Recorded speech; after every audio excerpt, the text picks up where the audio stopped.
أعوذ بالله السميع العليم من الشيطان الرجيم. بسم الله الرحمن الرحيم. والعصر إن الإنسان لفي خسر إلا الذين آمنوا وعملوا الصالحات وتواصوا بالحق وتواصوا بالصبر. اللهم اجعل جمعنا هذا جمعا مرحوما والتفرق بعده تفرقا معصوما ولا تدع فينا شقيا ولا محروما. In the name of Allah subhanahu wa ta'ala, the most compassionate, the most merciful, all praise and thanks are due to him, and peace and blessings be upon his beloved Prophet Muhammad sallallahu alayhi wasallam. He who is guided by the will of Allah, no one can misguide him, and he who is misguided, no one can guide him except Allah subhanahu wa ta'ala. Alhamdulillah that we do bear witness that there is no God but Allah and Muhammad is his messenger. Assalamu alaikum wa rahmatullahi wa barakatuh. Today inshallah we will be finishing the final part of the conquest of Makkah. We are in the year 8 of the immigration of the Hijrah, which means less than 2 years before the death of Prophet Muhammad sallallahu alaihi wasallam, which means this is year 21 of the start of the revelation of Muhammad sallallahu alaihi wasallam. Just a quick reminder, just to keep you on the track with us. Prophet Muhammad sallallahu alaihi wasallam, after the Treaty of Al-Hudaybiyah, part of the treaty they have what we call alliance. So we have Khuza'a and Banu Bakr. So this is tribes. Some of them, they became alliance with Quraysh, and the other group, Banu Bakr, with Muhammad sallallahu alaihi wasallam. And part of the treaty that we covered a lot of sessions about it, to do such and such, don't do, you are allowed, not allowed. Part of it, if a group of the alliance faced any kind of danger, everyone should be supporting his alliance, which is like, the political and militant, treaties that we have today. It happened that Banu Bakr attacked Khuza'a. I made a mistake or I mixed? Sorry, Khuza'a attacked Banu Bakr. I switched. They asked, and Quraysh helped them, unfortunately, and they broke all kind of norms and ties, and they killed them. So Prophet Muhammad ﷺ had to defend his alliance and to support them. So it's by the will of Allah subhanahu wa ta'ala. It was now the reason to enable and to help and to defend the oppressed group. Prophet Muhammad ﷺ was not planning to do so, but they broke, out of arrogance. Sometimes this is part of the meaning that we understand in the Quran. وَيَمْكُرُونَ وَيَمْكُرُ اللَّهُ وَاللَّهُ خَيْرُ الْمَاكِرِينَ. They do plan secretly, and Allah does plan secretly, and Allah is the best planners. Sometimes, big powers, they are led by arrogance. So they don't calculate it. Arrogance? Quraysh, for them, they were the supreme power in the Arabic Peninsula. So when they decided to support the oppressor against the oppressed, they did not care about the treaty. But they did not know that this new emerged Muslim power, they are ready to defend themselves and to defend their alliance. Now the arrogance made them blind. So they did not care. They broke all ties, they attacked and they killed. Okay, according to the treaty, you will be punished now. Who are you to punish? Boom, 10,000 soldiers. What? When? How? Who did? This is, Allah is the best of the planners. Some of the saying they say, إذا كان الظالم ينام فعين الله لا تنام. If the oppressor, by default, human beings, his eye will go to sleep, Allah's eye does not go to sleep, which means Allah subhanahu wa ta'ala حي لا تأخذه سنة ولا نوم. Allah does not take a nap. Allah does not take a rest. This is part of our faith. Allah subhanahu wa ta'ala, He has all living, all power, all ability, ultimate of everything. So you sleep, you think, you plan, but Allah subhanahu wa ta'ala has. This caused by the will of Allah that Muhammad ﷺ has now the ethical and the legal justification to the conquest of Makkah by the will of Allah, and they started it. Subhanallah. So subhanallah, Allah knows the ghaib. He says, okay, by the way, even if Muhammad ﷺ attacked them without any valid reason, just for the reason that they kicked them out of his country and they killed hundreds of them and they took their properties. If they did it, who can blame them? No one. Yet they did not do it, even though they have the full justification. But Allah subhanahu wa ta'ala, subhanallah, pushed those arrogant people, those arrogants, to do what they did. So the conquest of Makkah started. 10,000 soldiers, they came from around. One of the biggest lessons we covered a few weeks ago, that Muhammad sallallahu alaihi wasallam, when he came, when he controlled everything, they were expecting what we know in our terminology now, a genocide or a massacre. They deserve it. 20 years of torturing for Muslims, killing them, taking their money, taking their qadr, preventing them from the simplest things of their rights. So, okay, normally all people, they take revenge. Actually, forget the revenge now. Look to the what's so-called civilized countries, the European colonialism. When they went as a colonial power, what they did to the countries that they colonized. What they did? I mean, can we hide the history? I mean, they are not taking revenge. They are occupying other countries. What they did? They killed millions. Look to example, France and Africa, 16 countries, tens of millions, enslaved and killed. French, British, how many million Africans they took by force to what so-called new discovered, I don't know how they discovered. They discovered the country that contains indigenous of tens of millions, but they discovered it.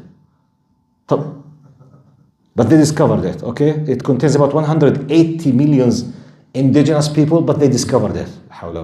Anyway, when they discovered what's so-called America, I mean, according to my readings, you know, the estimates, because it's historical things, and history is written by the conqueror. The estimates, the least number of those Africans who were killed while transferring them from Africa to America, to Britain, because now you have Britain, France, and Newfoundland, okay, which is America. The minimum is around 35 millions. The maximum of my readings who were killed, 240 millions. I'm talking about those who were killed. The average of those who were forced and they stayed alive and they managed to live around 180 millions. I mean, my question, because now the biggest flag that any mainstream media uses when they want just to play the dirty game against Muslims, Islam is connected with violence. True or false? Who is the violent? If Muhammad sallallahu alaihi wasallam, the representative of Islam, when he had the ultimate power against his enemy, who deserved to be killed, if he did it, no one could have had any kind of blame if he did it, yet he did not do it. When he had the chance to do it, how come Islam is connected with violence? Those who claim this, look what they did. And we are discussing 1400 years ago. Let's go to just 300, 250, 150 years ago, what France and Britain did when they did with just the Africans. I'm not discussing South America with the Spanish now. Go and read. Ask Mr. Google, Jazahullahu khairan. Go ask ChatGPT. Hello, Mr. or Mrs. or Miss or Ms. It depends. I don't know what this kind of I will say. Hello, Mr. ChatGPT. Can you give me an idea about the numbers that the Spanish people they killed in South America? Go and just read. See how very sad. What they did to them. How they burned them alive. How they forced them to change their... It's mind-blowing. Go and ask about what Belgium did in Congo. What France did in 16 African countries. What nice British Europeans did in India. How many thousands and hundreds of millions they killed when they conquered. I mean, the point. So please always, when someone wants to discuss with you about Islamic history, 14, you have to be equipped with numbers, with facts about colonial power who claim that, oh, you Muslims, blah, blah. Excuse me. If you want to discuss history and knowledge, this is, if you are seeking the, by the way, because of these facts, many people, they decided At least to respect Islam. More than at least they became Muslims themselves when they discovered the truth. Wallahi. And knowledge is power. Okay, by the way, the majority of non-Muslims around us, they don't know the reality. And the majority of them, they are, by the way, very nice people. But they don't know. Now, ignorance in itself is a power against them by the mainstream media or some kind of whatever power. So what's the benefit of studying these things? You will be equipped with the truth. And in case of someone seeking, looking, discussing, debating, whatever, provide him with the truth. You need to know these numbers. So the most important thing that when Muhammad ﷺ, when he gathered those tens of thousands of Meccans with the 10,000 soldiers, he said, مَا تَفْعَلُونَ مَا تَرَوْنَ أَنِّي فَاعِلٌ بِكُمْ. What do you think I will be doing to you? Immediately they say, أَخٌ كَرِيمٌ وَابْنُ أَخٍ كَرِيمٌ. A noble person and the son of a noble person. It's an Arabic rhetorical style of begging mercy. Which means we know nothing that you are the noble from the noble. I mean, we expect nothing than to be generous with us. Then he say, اذهبوا فأنتم الطلقاء.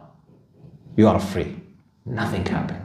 He declared that a simple number between 7 to 9 must be killed out of tens of thousands. They did like big crimes. They must be punished. 2 of them, they asked the jiwar of Hani. Do you remember? This is another story. Hani is the sister of Ali radiallahu anhu. She came to him and said, Ya Rasulullah, أجرت فلان وفلان. Now we explained the meaning of the ijara, if you remember, or al-jiwar. Al-jiwar to seek protection because you are his neighbor or his friend or even stranger. Once you asked al-jiwar, which means please, I need your protection.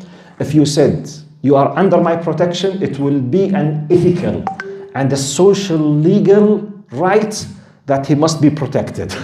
So 2 of those 7 or 9 who were declared as their blood should be shed because they are in the top criminals, they were protected by a woman. And when she came to Prophet Muhammad, still they are in the middle of the war. At the beginning, he said, Ya Rasulullah, I gave the jiwar for 2. He said, Ajarna man ajarat Hani. Whoever you give the protection, I will give the protection. I need you to compare this with a story we read now to see the greatness of Islam. You know what's the greatness of Islam? Legislations are just for God Almighty. No one, the few humans, they have the right to interfere. Why I said this? Because of the story we will read now. Compare it with what Hani did. Okay? This is, we finished last time. Look to the things. Last time we said, the last thing we finished, Prophet ﷺ did the bay'ah. He made a covenant with the woman.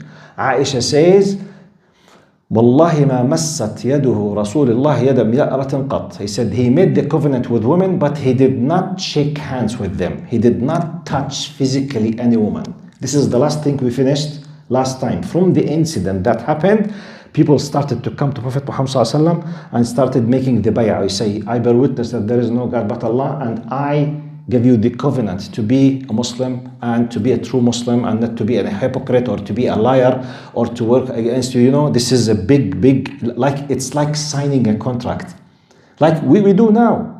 When they ask you to sign a contract, you go, I hereby witness that blah, blah, blah, blah, something, and I know that if I made any kind of false information, I will go to the court and I will consider a liar or whatever. This is exactly used to be done by shaking hands, okay, that time. So Prophet Muhammad ﷺ, when the woman came to shake, he refused to touch their hands with any physical touch. This is one of the evidences that Muslims' tradition in general, we always keen not to have any kind of physical touch between males and females out of respect for the privacy of women. Many people, they misunderstand this. We say it out of what? Respect for the privacy and for the sexuality of women between the Muslim society.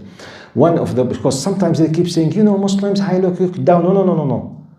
Look, subhanAllah, to Queen Elizabeth. Yeah, she passed away now, but when she was a queen, by the British law, Do you know that just 8 categories of people, they are allowed to shake hands with the Queen Elizabeth? Such as, for example, the head of the parliaments, the head, like we speak about the parliaments, the Congress, the head of the royal palace, just, categories by persons, which means 8 categories with 8 persons, just allowed to shake hands with the Queen out of respect.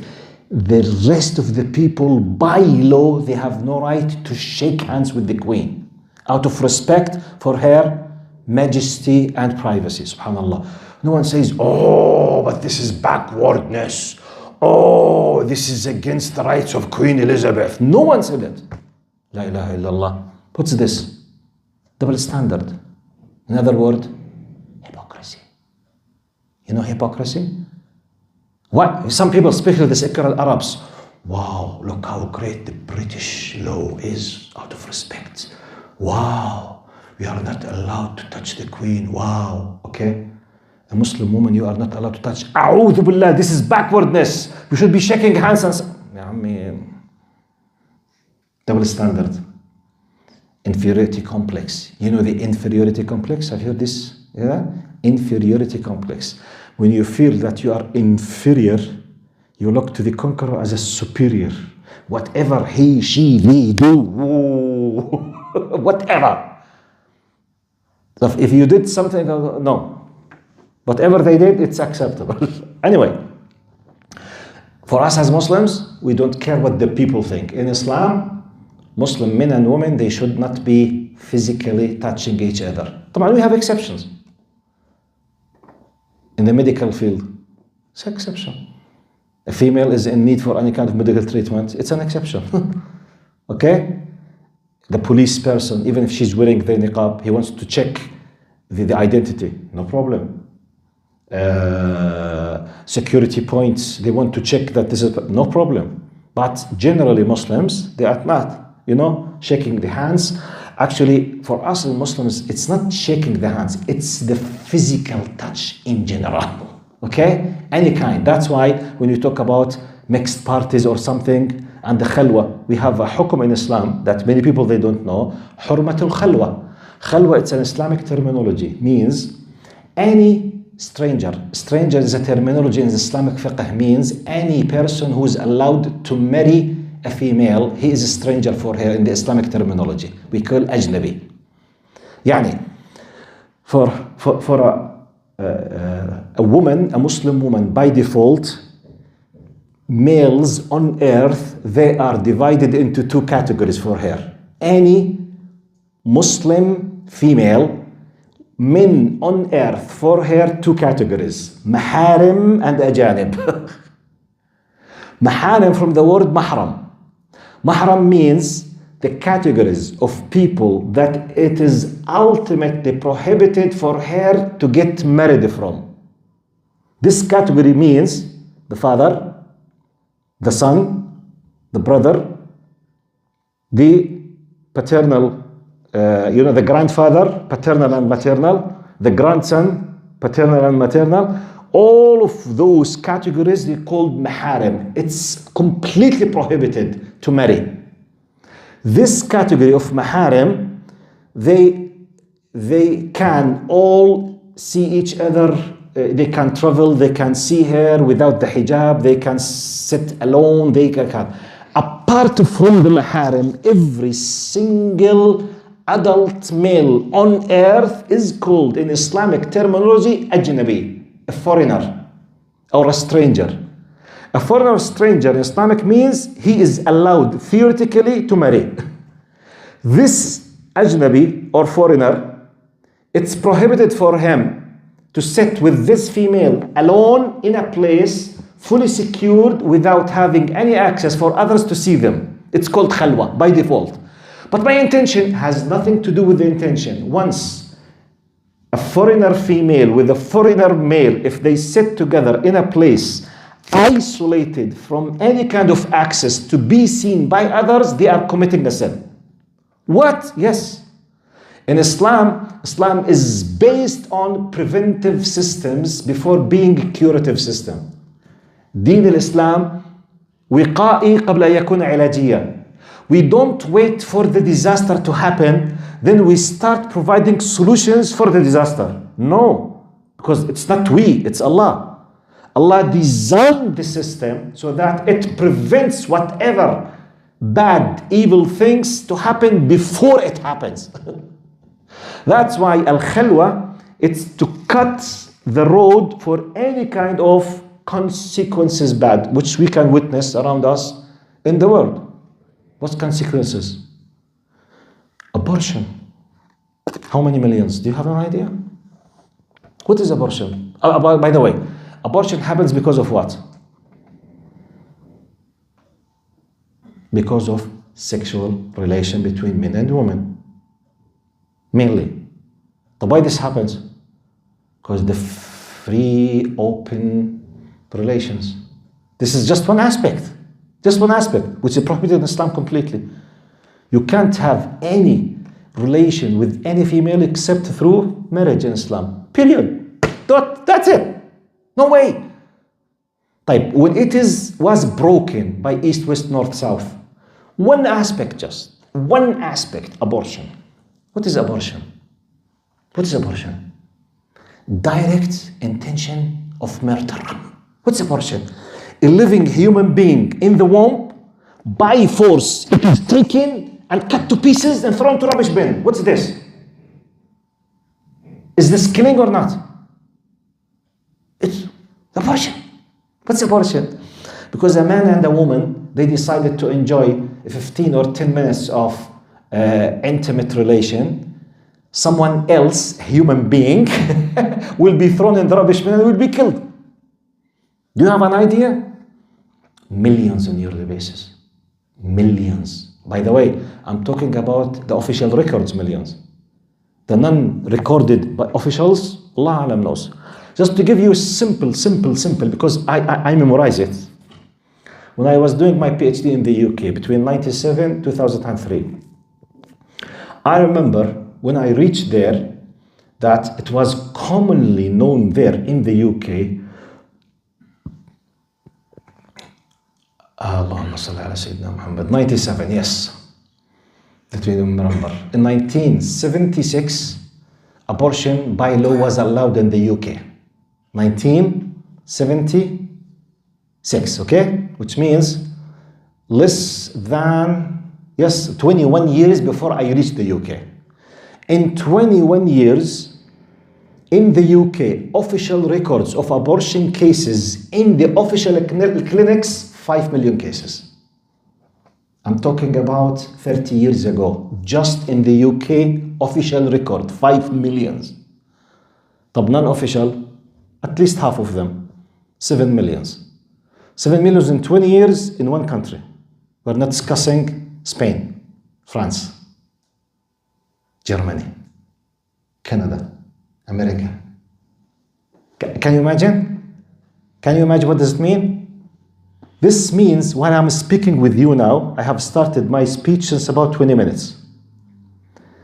Abortion cases around the world on yearly basis, it could be tens of not hundreds of millions. I don't know if, while I'm speaking, if anyone can just do some quick research with ChatGPT or Google Kids, the latest. At least ask about the United States, because the best statistics on earth are the United States. We can make a quick analogy. Maybe while I'm speaking with you now, 20 minutes, wallahu a'lam, maybe few hundreds or thousands, they've been killed through abortion now. Why I'm discussing abortion now? To tell you how important that when Islam, we don't have the physical touch.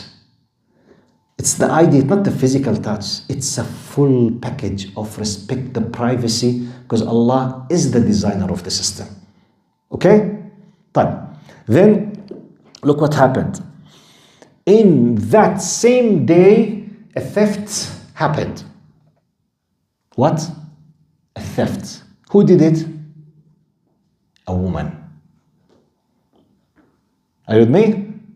Look, Urwa ibn Zubayr narrated أن امرأة سرقت في عهد رسول الله صلى الله عليه وسلم في غزوة الفتح. At the time of the conquest, a woman made a theft, a Muslim woman. She was a Muslim. And she did what? A theft. She made benefit, the chaos, the people, they are conquering, the people, they feel, afraid of something. She made, yes? In 2020, 2020. Canada, 74,000. No, in the United States. And I'm just said Canada. So, how much in Canada? How many? 74,000 in Canada. طيب, Canada. The US District of Columbia, 625,000. 600,000, just Colombia. Yes. We have 50 states. I mean, it could be something around between 8 to 12 millions in the United States a year, every year.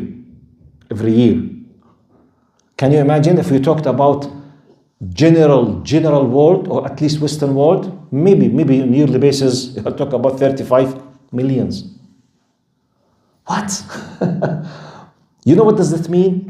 If you used 10 nuclear bombs every 6 months, you can't kill this number. Wallahi. Easily, we people kill them. Why? To enjoy our sexual appetite.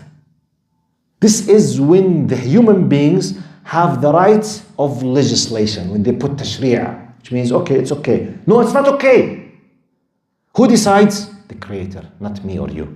Because if it's up to me, I will go with my lust, I will go with my desire. If it's to you, you do the same.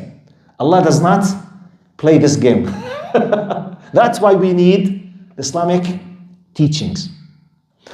طب جزاكم الله خير. Let's continue. قال يوم الفتح, a woman قال سرقت في عهد رسول الله صلى الله عليه وسلم. A woman committed a theft. ففزع قومها إلى أسامة بن زيد يستشفعونه.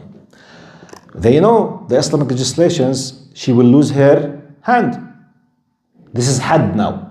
It's one of the limits of Allah's decision. It's not a political opinion of Prophet Muhammad sallallahu alaihi wasallam. It's what? Had. We call it had. Which means no one can interfere in this. She made a theft, she deserves to be punished. Period.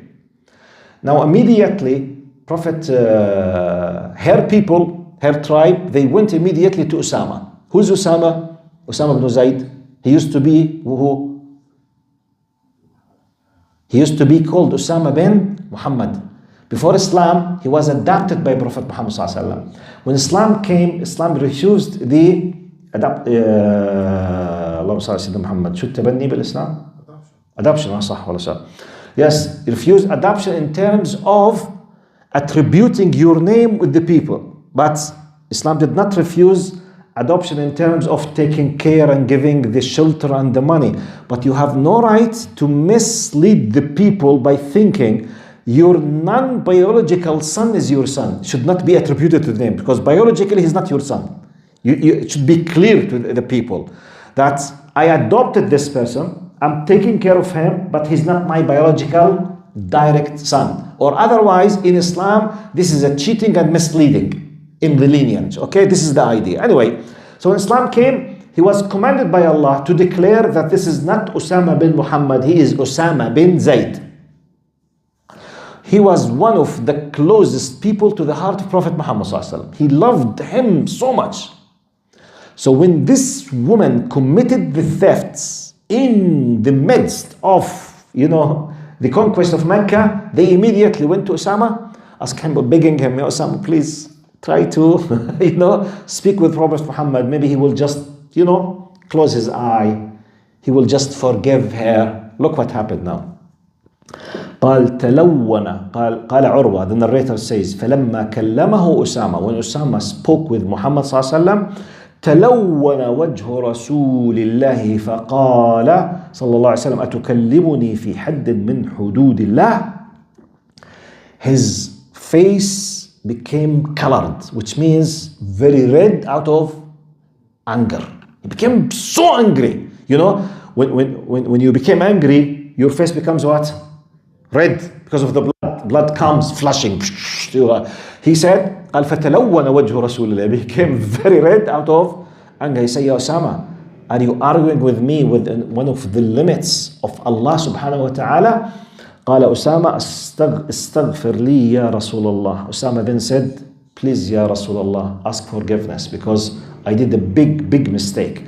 فَلَمَّا كَانَ الْعَشِيُّ. Next, when the time of the Isha, at the end of the day, at night, few hours later, Prophet Muhammad ﷺ قام خطيبا. He came to the minbar, gathering the people, all of them, and he said, قال فأثنى على الله بما هو أهله. And he praised God Almighty. ثم قال أما بعد فإنما أهلك الناس قبلكم أنهم كانوا إذا سرق فيهم الشريف تركوه وإذا سرق فيهم الضعيف أقاموا عليه الحد.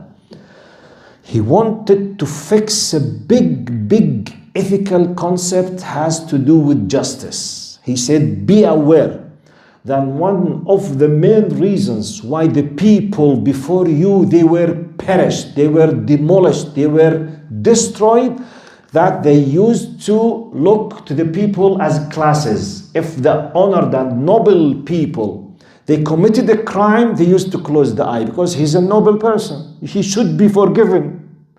But if the weak person from the low class in society committed a crime, everyone becomes abide by the law, and the law should be, applied on this criminal. But what about the president who committed a crime? He did not commit. But no, the honored noble people, they will be forgiven. Then he became very angry. He continued, sallallahu alaihi wasallam, قال والذي نفس محمد بيده. He is swearing by God with a special expression in Arabic. He said, by the one whom my soul is in his hand, which means he's swearing by God because his soul is in God's hand. قال والذي نفس محمد بيده لو أن فاطمة بنت محمد سرقت لقطعت يدها. He said, by Allah, if my daughter, the most beloved to me, Fatima, committed the crime of thefts, I would have cut and chopped her hand. Which means it's the limit of God, it's not mine. So, and he applied the had of Allah on that woman. Aisha says, قال فحسنت. Then after that, she repented and she became a very good Muslimah. قال وتزوجت, and she was married after that, this woman. قالت عائشة فكانت تأتي بعد ذلك فأرفع حاجتها إلى رسول الله. She used to come to me if she wants something from Prophet Muhammad صلى الله عليه وسلم, and we used to help her, which means he did not forgive anyone in the right of Allah subhanahu wa ta'ala. By this, the society will be protected. Look now, why these two incidents, they were mentioned? Because Prophet Muhammad sallallahu alaihi wasallam, two people, they were declared, so from those declared, they must be killed as top criminals. When Hani used the power of Jiwar, she came, he immediately forgave them. Why? It was his political decision. It was not the decision of Allah. Once it was under his control, immediately he forgave, even though they deserve to be killed. When it became the right of Allah, he became very angry. And he told them, don't never think to change anything in the limits of Allah subhanahu wa ta'ala. By this we understand, the values of the things. Such as, for example, according to such something. If now, imagine, now we are in a Muslim country. The majority of Muslims, they want to rule by Islam. Okay. They came and said, majority of people on earth, they drink alcohol. And alcohol is one of the attractive elements for tourism. True or false? The majority of tourists who pay money, they do what? They drink. It's a multi-trillion industry, alcohol, around the world. Multi-trillion, not billions, trillions. Which means if you provide in your country alcohol, you will bring what? More. So Muslims, they decided in their parliaments, think about, economy. And so I said, wait. In Islam, we have no right even to put the suggestion to think. But no. It's a had from Allah. It's God's, Allah decided.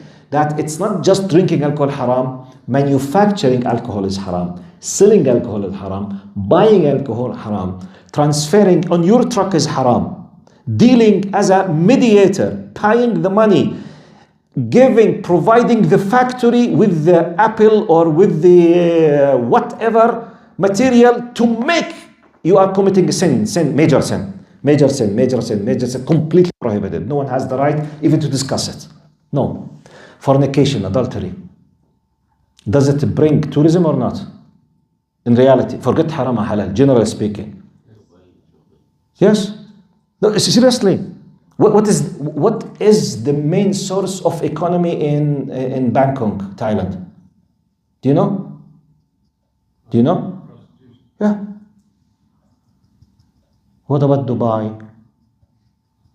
I have no idea, but maybe.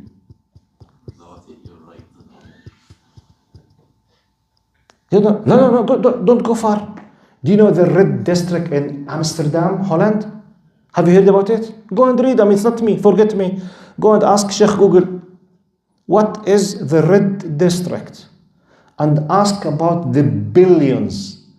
And ask about the licensed prostitutes. What are their numbers? I will not tell you. Go and read, please. Red District, Amsterdam, and ask ChatGPT.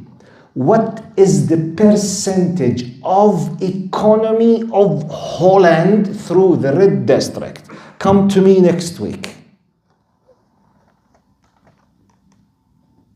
In Islam, do we have the rights even to discuss it? No. If it's up to the people, negotiable. Why not to be like Bangkok? Why not? Why not to be like Hong Kong? Have you, by the way, I visited Hong Kong 5 times. Who visited Hong Kong with you? That's why you will not understand what I'm talking about. What happens at night? What kind of advertisement you see while you're walking in the street? To see when it's up to the people what they do. What they do. It's mind-blowing. Mind-blowing. In Islam, that's it.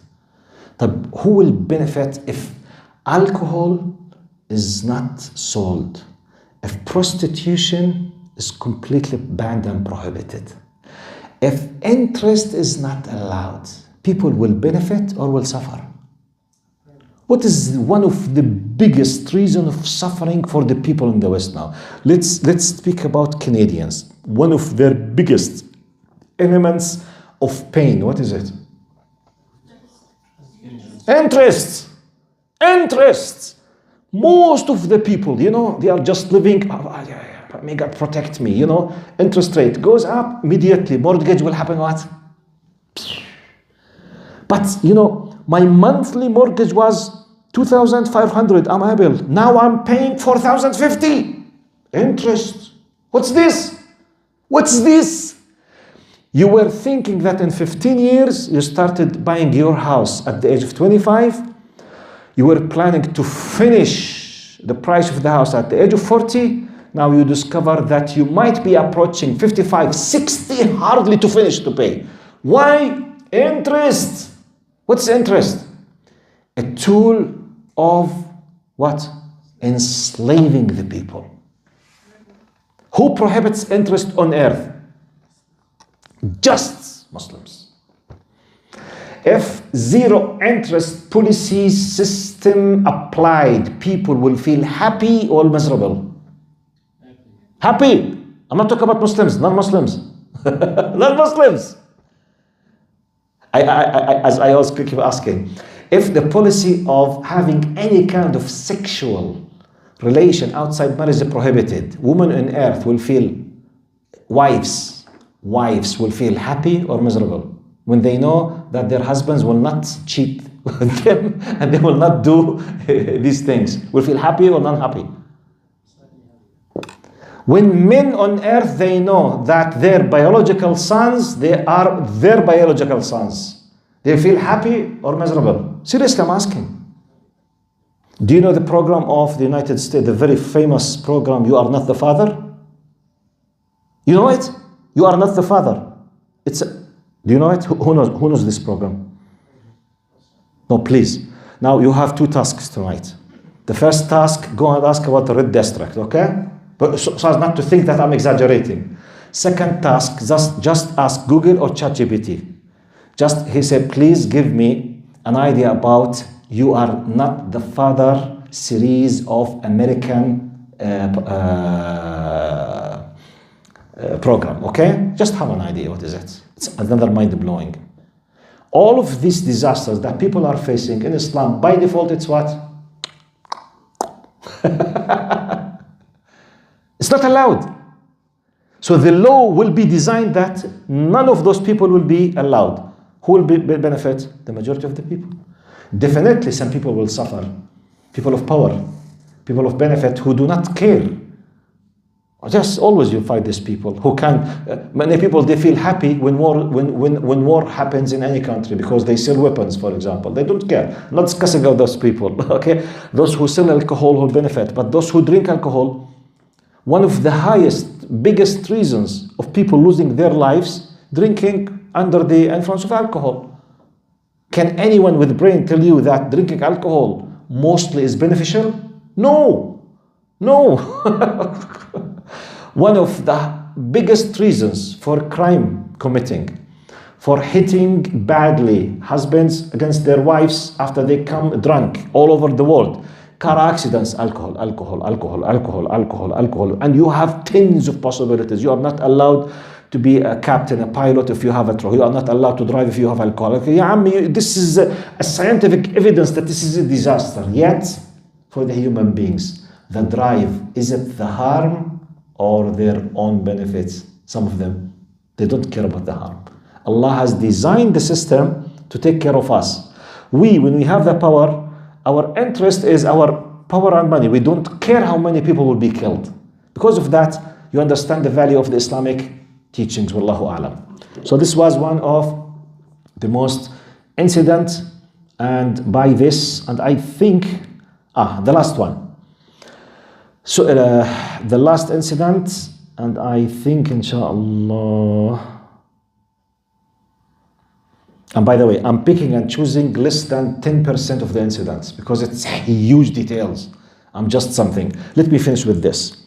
Prophet Muhammad sallallahu alaihi wasallam, he stated, كان رسول الله صلى الله عليه وسلم حريصا على رفع الحرج عن أمته فهو قد مكث في مكة بعد فتحها 19 يوما يقصر من الصلاة. He stayed in Mecca 19 days. After he conquered Mecca, he stayed 19 days. He was doing Jama' and Qasr. He was doing the Qasr. You know the Qasr? The 4 rak'at used to be 2. The 3 stayed as 3 and the 2 as 2. Which gives an indication that he was what? Traveler. Musafir. And he was giving an idea to the people, one of the analysis why he was doing the Qasr, to let everyone knows that I'm a traveler, I'm not planning to reside here. Which means you will be safe in your country. Even though it's my country, but I will return back to Al-Medina. And to make it easy for the people, it's like the political, let's say, message, an indication to make it easy. After the 19 days, he returned back and he put a representative. And one of the beautiful incidents happened, just to remind you, and we will finish inshallah this. Next time we will start with the Battle of Hunayn, inshallah, bi'idhnillah. One of the beautiful things, when he gave Abu Sufyan this kind of honor, قال من دخل دار أبي سفيان فهو آمن. When he was about to get into Mecca, he declared, anyone who closed his own house on himself, he will be secured. No one will touch him. Anyone came to the Kaaba, just next to the Kaaba, he will be secured. Anyone goes to the house of Abu Sufyan, he will be safe. Which means to give the honor for Abu Sufyan, because he was the leader of Mecca and he has just reverted to Islam, just accepted Islam now, a new Muslim. So he was the leader, the political leader. So to honor him, he gave him this kind of, pride that anyone goes to his house. When he said this, a group of the Ansar, let's say the helpers of the companions from Medina, They had like an isolated discussion between themselves. They said, it seems that his heart returned back to his people. He's giving a special status for his people. Do you think he's planning to leave us and to come back to his country, which means just to forsake us? It was just like inner discussion secretly, because they have this kind of fear. You never know. People change. God knows what will happen. But it was secret. Then Prophet Muhammad called them. Jibreel, the archangel Gabriel, came to him and he told him what they were saying. Then he called the Ansar. He said, have you said such and such? He said, yes, Ya Rasulullah, yes, Allah, we said so. Ya Rasulullah, we said it out of love. We are afraid that you will leave us. He said, Al-mahya mahyakum wal-mamatu mamatukum. He said, I will be living with you and I will die with you. It was one of the biggest messages of honor for the Ansar at that moment. And he kept praying qasr to give like a continuous indication that I'm not residing, I will not stay here. And after 19 days, he left Mecca completely and he returned back to Al-Madinah. And about less than 2 years later, he passed away and he was buried in the room of Aisha radiyallahu anha. Between this incident and that incident, we have the Battle of Hunayn. And we have the Battle of Tabuk. And we have Am al-Wufud. Am al-Wufud, it's the year of the delegations, when the people started coming to declare their Islam. Then the incident of the death of Prophet Muhammad sallallahu alayhi wasallam. After that, inshallah, we will be, this could take an average maybe 10 sessions from now. I'm planning after that to give like a special phase about the 4 rightly guided caliphs. What happened at the reign of Abu Bakr, 2 years and a half? What happened at the time of Umar radiallahu anhu, 10 years and a half? What happened with Ali and Uthman? And what we call the fitna, this kind of dispute that happened between Sahaba. It's a very beautiful, important piece of knowledge, inshallah. Jazakumullah khair. See you tomorrow if Allah subhanahu wa ta'ala allowed us to stay alive in the tafsir. Assalamu alaikum wa rahmatullahi wa barakatuh.